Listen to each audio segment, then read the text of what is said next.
Donc nous voilà partis pour la première partie de ce tutoriel Suite Alert dans laquelle on va voir comment via un formulaire aller insérer des données en base de données, mais avant de les insérer, on va vérifier si bien sûr les données sont valables, et si elles ne sont pas valables, on renverra les messages d'erreur et on les affichera à l'écran grâce à l'aide de Suite Alert. Donc je me suis préparé donc un dossier de travail dans mon dossier de travail PHP, donc je vous invite à créer un dossier que vous allez appeler Suite Alert.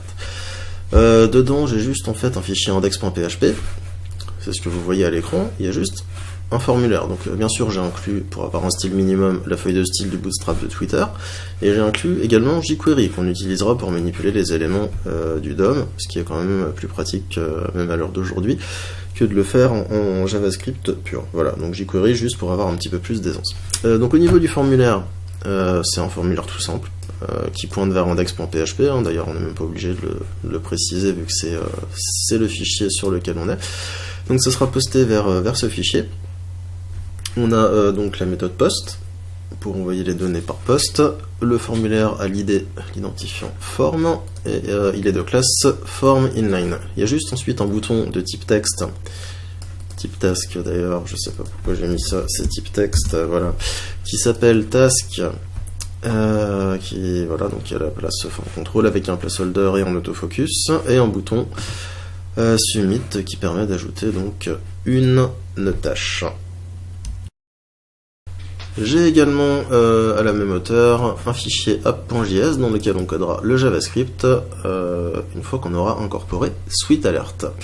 Donc pour incorporer Suite Alert, c'est simple, on se rend sur le site de Suite Alert et on va aller cliquer ici à gauche sur installation. Donc on voit qu'on a plusieurs façons de l'installer, on peut l'installer via npm, mais pour que le tutoriel soit accessible à tout le monde et même aux débutants, je vais plutôt aller ajouter la librairie Suite Alert via le CDN, Content Delivery Network, hein, qui permet de délivrer des fichiers JavaScript, des librairies, comme Suite Alert, et donc c'est ça qu'on va copier et qu'on va aller coller ici dans le index.php en dessous de jQuery. Ensuite, on va pouvoir relier avec une valise script et l'attribut src le fichier app.js que nous avons donc ici au même niveau que le fichier index.php. Donc à partir de là, tout est prêt pour pouvoir utiliser la librairie Suite Alert, et on n'a plus qu'à aller donc créer notre base de données. Alors moi je l'ai déjà créée, je l'ai appelée Suite Alert. Je vous invite donc à créer dans votre système, vous utilisez peut-être PHP MyAdmin, hein, peu importe, moi j'utilise SQL Pro sur Mac, je préfère PHP MyAdmin, mais bon, peu importe le système de gestion, ça revient au même au final. Donc créer une database Suite Alert, et dedans on va créer une table qu'on va appeler task, pour les tâches, voilà, au pluriel je l'appelle, qui aura donc un identifiant, un nom, name, qui sera de type varchar, 255, et un champ createDate pour avoir la date, qui sera de type lui datetime. Voilà. D'ailleurs ici name, je vais plutôt le renommer en content. Voilà, ce sera c'est plus adéquat. Donc maintenant qu'on a fait ça, je vais créer dans mon dossier de travail Suite Alert un nouveau fichier que je vais appeler db.php, que je vais l'enregistrer d'abord. Voilà, je vais l'appeler db.php.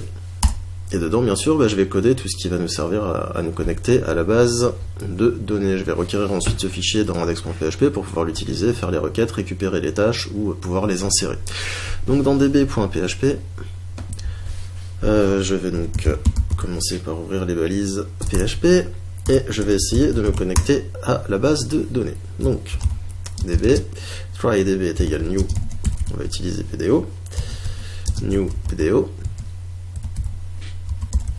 Donc en premier paramètre MySQL, .host égale, chez moi c'est localhost, à adapter bien sûr, hein, si vous êtes en ligne, sur un serveur en ligne, par exemple. Donc dbname, le dbname ensuite c'est égal à ma table, elle s'appelle Suite Alert. Puis ensuite l'identifiant et le mot de passe, chez moi c'est root, bien sûr à adapter chez vous selon vos besoins. Ensuite, on va définir en dernier paramètre les options. Donc avec la constante prédéfinie PDO, atr rmode. En fait, de quelle façon on veut traiter les erreurs. Voilà, ça sert à dire ça. Et on veut les traiter, on veut lever une exception, donc PDO rmode exception. Alors, exception, ici c'est underscore. Voilà, donc ça en fait c'est pour lancer tout simplement une exception s'il y a un problème à la connexion et puis montrer les erreurs. En deuxième paramètre, on va utiliser une connexion persistante. Je vais vous expliquer pourquoi. Atr persistante, enfin pourquoi plutôt, à quoi ça sert, qu'on définit as root. Donc en fait PDO atr persistante, si on le met as root, ça va permettre des connexions plus rapides à la base de données. En fait les connexions elles sont pas fermées quand le script prend fin, elles sont mises en cache et elles peuvent être utilisées par un autre script qui va utiliser les mêmes paramètres de connexion, c'est-à-dire la même database, le même identifiant, le même mot de passe. Et donc, ça va éviter en fait d'établir une nouvelle connexion à chaque fois qu'il y a un script qui va vouloir accéder à la base de données. Donc ça va rendre du coup l'application plus rapide. Ensuite, on va définir sous quelle forme on va récupérer les résultats. Plutôt que de le définir dans le code directement, on va le définir par défaut. Donc pour ça, on utilise PDO atr default fetch mode, qui sera égal à PDO fetch underscore object. Donc, comme je le disais, c'est pour définir donc le mode de récupération par défaut. Donc ici, en l'occurrence, on récupère les résultats sous forme d'objet. Donc ça retourne un objet donc avec les noms des propriétés qui correspondent au nom des champs de la table. Par exemple, si vous voulez récupérer, je sais pas, voilà, vous avez récupéré les résultats dans cette variable result, vous voulez afficher, par exemple, si on regarde dans la base de données, ici on a un champ qui s'appelle content, et bien, il vous suffira de faire result content, voilà, sous forme d'objet pour récupérer la valeur du champ content. Alors d'habitude, pour ceux qui ont l'habitude de le faire dans le code, vous faites comme ça, par exemple, avec fetch all, PDO, fetch object, voilà, ça nous évitera d'avoir à préciser fetch object à chaque fois qu'on fera appel à fetch ou fetch all dans notre code, puisqu'on l'aura déjà précisé ici avec PDO atr default fetch mode. Voilà.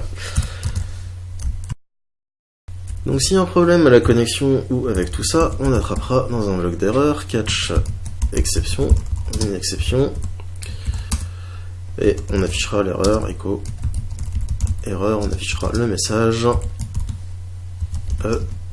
get message. Donc ici dans index.php, on va requérir ce fichier.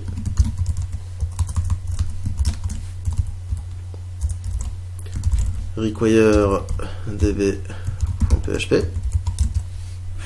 Je vais réactualiser ma page ici. J'ai une erreur de syntaxe dans db à la ligne 8. Je vais aller voir ça. Et effectivement, je réactualise et c'est bon. Donc au niveau de la gestion des erreurs, bien sûr, si par exemple ici je mets un mauvais mot de passe, ça sert à ça.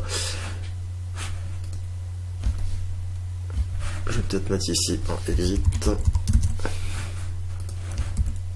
Voilà. On dit que l'accès est refusé pour le user root voilà, qui utilise un mot de passe, using password, ça veut dire qu'il y a enfin ça c'est dans les configurations. Vous pouvez le régler dans un fichier de configuration si vous voulez utiliser un mot de passe ou non pour MySQL. Donc en production forcément vous utiliserez un mot de passe. En local c'est pas obligé, moi je l'ai mis quand même, j'ai mis que mon mot de passe c'était root que je devais utiliser, et donc comme là j'ai pas mis root en mot de passe, j'ai mis autre chose, il me met que l'accès est refusé à l'utilisateur root. Donc je vais mettre root, voilà. Et là j'ai bien ma page qui s'affiche, je n'ai pas d'erreur, donc je suis bien connecté à ma base de données, et puis de manière persistante, puisque ici j'ai défini PDO atr persistante as root. Donc assez parlé assez parlé connexion à la base de données, on va peut-être se mettre à coder le traitement du formulaire tout simplement. Donc voilà.